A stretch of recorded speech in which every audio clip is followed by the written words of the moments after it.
Alors les amis, aujourd'hui je reviens pour vous parler d'une actualité au niveau des visas du Canada. Je vais dire mauvaise nouvelle, ben en tout cas vous allez vous-même déterminer si c'est une mauvaise nouvelle ou pas. Je me dois de vous donner cette actualité-là pour que vous compreniez bien où est-ce qu'on s'en va au niveau de l'immigration du Canada. Reste donc scotché, on en parle juste après le générique.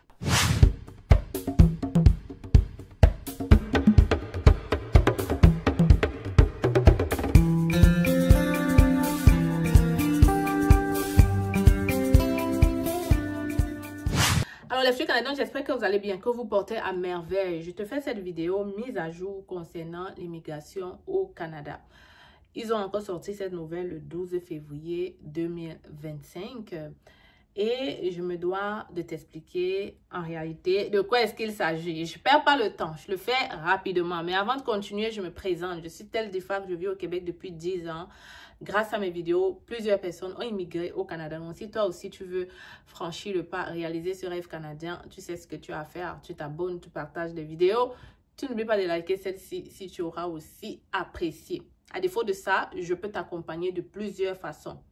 On a un cabinet pour faire toute ta procédure au Cameroun, à Yaoundé, mais on peut traiter toutes les demandes de visa, peu importe où tu te trouves à distance. On a aussi les guides, guide du résident permanent, guide étudiant, guide du nouveau arrivant. On a le service entretien, on a le service coaching. Bref, on a tout ce dont tu as besoin pour t'aider à réaliser ce rêve canadien en 2025. Donc, la nouvelle, c'est quoi? C'est que le gouvernement du Canada a sorti une nouvelle loi. Je le dis parce que, et ils ont déjà, je crois même que ça a déjà pris effet, mais du moins, la nouvelle est sortie le 12 février. Et grosso modo, de quoi est-ce qu'il s'agit? Je crois que je vais mettre en capture ici réellement ce qu'il en est, mais le gouvernement du Canada a décidé de renforcer ces lois et de donner le droit aux agents frontaliers d'annuler le visa si, on va le lire ensemble, quelles raisons ils peuvent utiliser pour annuler ces visas.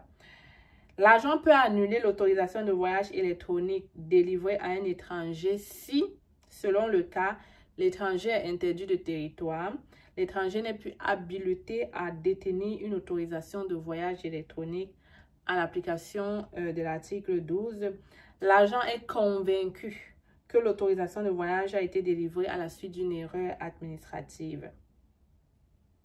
Alors, annulation, emporte annulation de l'autorisation de voyage délivrée à un étranger pour les faits suivants. L'étranger devient résident permanent. Ça, c'est étranger. Vous entendez bien quelqu'un qui est venu avec une résidence temporaire. Évidemment, s'il devient résident permanent, ben voilà, il n'a plus besoin. Le passeport ou le titre de voyage à l'égard duquel l'autorisation de voyage électronique a été délivrée est perdu, volé ou détruit. Clairement, ça veut dire que si on te donne un visa, tu blagues, quelqu'un vole ou ça se perd, ben l'agent a le droit de te refuser, en fait, de te donner de nouveau ce visa. Pourquoi? Parce qu'il doit réévaluer si tu as encore le droit d'immigrer au Canada. Tu comprends un peu? C'est tough ça, n'est-ce pas?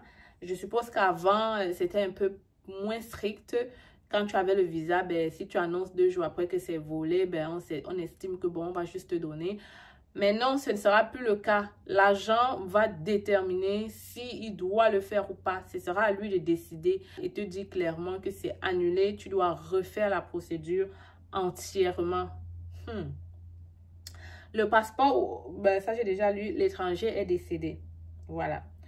Annulation de visa ou autre document. Il est entendu que le présent règlement ne porte pas atteinte à tout autre pouvoir légitime. Bon, ça ne nous intéresse pas. L'agent peut annuler le visa de résident temporaire délivré à un étranger si l'étranger est interdit de territoire, évidemment. L'étranger ne satisfait pas à une ou plusieurs exigences prévues à l'article 119 au moment de la délivrance du visa de résident temporaire ou il ne satisfait plus à une ou plusieurs exigences. Je m'arrête ici parce que c'est ici que ça vous concerne. Et je relis pour que tu comprends exactement de quoi il s'agit. L'étranger ne satisfait pas à une ou plusieurs des exigences prévues à l'article 179 au moment de la délivrance du visa de résident temporaire ou il ne satisfait plus aux une ou plusieurs exigences. Je m'arrête ici parce que clairement, si tu n'as pas compris, c'est que tu dois faire attention aux informations que tu présentes lorsque tu soumets ta demande de visa. Ça veut dire que si en cours de route, tu as fait tout, on t'a accordé, on t'a même envoyé la lettre de confirmation de visa, ça se peut que l'agent d'immigration voit d'autres informations et décide d'annuler ce visa. Ça se peut aussi qu'arriver même au Canada, si l'agent d'immigration te pose les questions, tu ne comprends pas, voilà, tu n'arrives pas à répondre, ben, ils annulent ton visa. Ils annulent ton visa. Ça veut probablement dire, si j'interprète bien, il n'y aura plus que, oui, je veux arriver à la frontière, tu demandes autre chose. En fait, ça va être compliqué parce que lui, il a le droit d'annuler ton visa. Ça veut dire qu'il va te dire, sors du pays, tu n'as plus le droit d'entrer. Si on te dit qu'il peut annuler, ça veut dire qu'il peut te dire, tu n'as plus le droit d'entrer. Il faudra retourner dans ton pays. Maintenant, la question que je vais vous dire clairement, c'est que moi, de ce que je sais, les agents frontaliers avaient même déjà cette autorisation-là. Mais j'ai l'impression que on va encore plus leur demander de regarder un peu plus. On va leur demander d'aller un peu plus en profondeur. Je le dis parce que ma soeur avait eu une lettre de renvoi. Ma petite soeur, quand elle est arrivée, à cause d'une mauvaise réponse qu'elle avait donnée à l'agent, l'agent avait estimé que elle ne pouvait pas rentrer dans le territoire, donc elle devait retourner au Cameroun et tout. J'avais même présenté la lettre ici devant vous. Mais là, je ne sais pas si lui, il annulait le visa complètement ou il disait juste que ma soeur ne pouvait pas entrer dans le territoire. Mais en tout cas, une chose est claire dans cette nouvelle loi, il a le droit d'annuler complètement ton visa. Il a le droit de dire, tu n'entreras plus au Canada, ce visa n'est plus valide.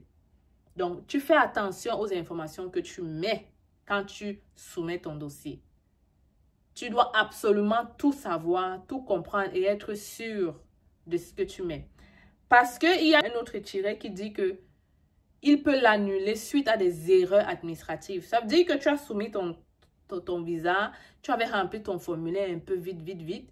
Tu as peut-être mis que tu es né en 1989 au lieu de mettre 1999. Après, dans un autre formulaire, tu as peut-être dit que le nom de ta fille, c'était Josué, alors que le nom de ta fille, c'est Jos.